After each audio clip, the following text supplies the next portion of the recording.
ধরে কিছু খাইনি দাদা, একটু কিছু দেবেন দাদা, খুব খিদে পেয়েছে।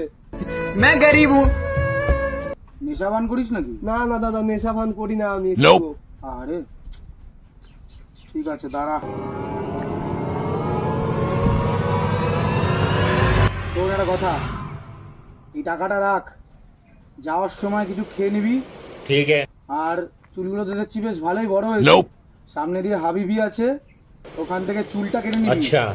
আর বাড়িতে যদি কোনো লোক থাকে, বাড়িতে যারা লোকজন থাকে তাদের জন্য সামনে ট্রেন্ডস আছে, ওই শপিং করে নিয়ে যাবি, বুঝলি?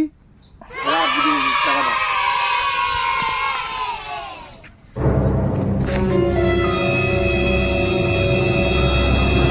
तूने गाड़ में उंगली किया ना, अभी बताते। বোকা চোদা, টাকাটা বাঁচলে একটু টিটাগড় থেকেও ঘুরে আসি।